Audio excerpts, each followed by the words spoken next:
is with anything in health, there's going to always be a sliding scale of like what's the absolute best option and what's maybe not a great option. And as I think we can all collectively agree, there are really no like quote good bad foods. There are foods that are more optimal, that have more nutrients, that have more constituents, antioxidants, so on and so forth.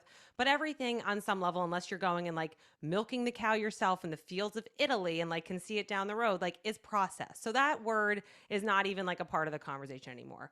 So like with dairy, like the gold standard is of course going to be organic, raw, grass-fed, happy grazing little cow kind of dairy, right? Which is like a lot of people don't have access to that, which is part of the problem. Like it's literally illegal to get raw dairy in some places, which is wild to me. But that raw dairy is actually going to be really, really beneficial for a lot of people. And there's a lot of research that talks about people who truly are lactose intolerant or have issues with dairy. They mean processed, homogenized dairy. Those kinds of people have been shown to be able to actually not only eat raw dairy, but also have health benefits. So things that normal conventional dairy like can cause problems with bloating and acne and whatever rashes can be triggering for eczema, psoriasis. So like raw dairy still has a lot of those. It actually still has all of the enzymes present, right? That is what can actually help to cause less of that digestive effect that people have when they're eating the processed dairy. And then the full fat, raw, grass fed dairy as well,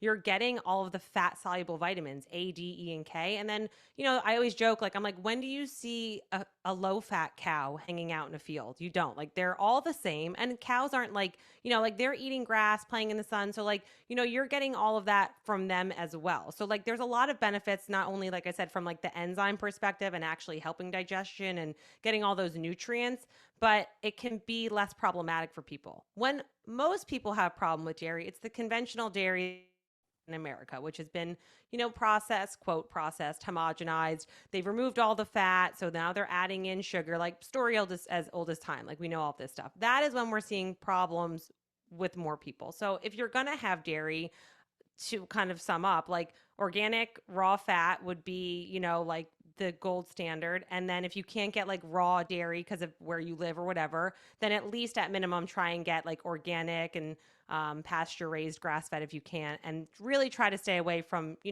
non-organic again, because I think it's no secret these days that what the cows are getting fed, we know the antibiotics and the hormones and all of that, yada, yada, yada. Like, but if dairy works for you, don't think yourself into like a sickness that you don't have. Like listen to your body. There's a difference between an intolerance, like, oh yeah, I feel a little bit bloated when I eat 7 slices of pizza, right? As opposed to like a full-on anaphylactic shock. So like there's always going to be a sliding scale. I honestly just think, I mean, I've felt like this for a long, we know this, right? But I just feel like more strongly about it than ever before. I mean, the number of people, especially since I brought up this dairy thing, who I'm looking at and I'm like, I feel like you are creating reactions in your head to things. Like you don't want to be able to tolerate dairy because it's easier for you to say I can't have that because I lactose intolerant than it is to be like, I'm just not going to eat that. Like, if you're not going to eat it, just own it, But I think that people just want an excuse to not eat it. And then I'm looking at, I mean, and I was this person, and I still will have nut milk here and there, but like, I look at oat milk. Oh, I never have gotten I'm so into oat happy you milk. said oat I, milk. I can't. Let's get into it a second. I've never been an oat milk person. Never bought it in my life. I think it's disgusting. But even almond milk, like I'm like, why the fuck would I be like? Why are we milking nuts? Like this make we're go where we're going to all of these efforts to make like a paleo alternative, like there shouldn't. I'm just like, it's stupid. Like it's dumb. Oh my God. First of all, and if you're actually, don't even get me started on this, but if you are truly, quote, paleo, cavemen weren't eating they weren't drinking almond milk. I Like, know. they weren't doing it. I've been saying this for, when I got into CrossFit 10 plus years ago, before CrossFit was a cool thing, like, and I was hardcore, I was giving paleo seminars, like at every gym I went to, like, I get it. I was on that camp. I understand.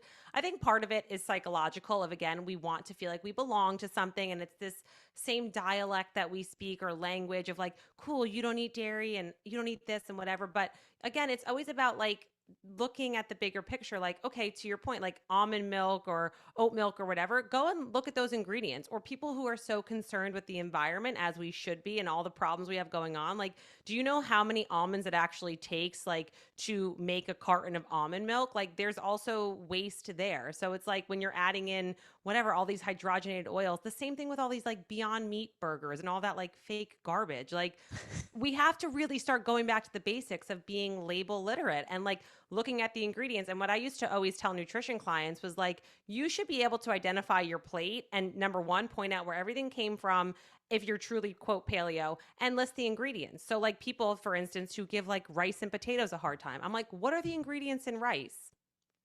And I'm like, okay, now name the ingredients in your keto cereal. And there's Yeah. like 30 things in there. So like, where's the discrepancy, you know? And it's like at the end of the day, do what's best for you and what makes you feel good, but also like let's lay off the food judgment that's been Mhm. going on, I think, for a really long time in this like zealot kind of I have to belong to whatever world.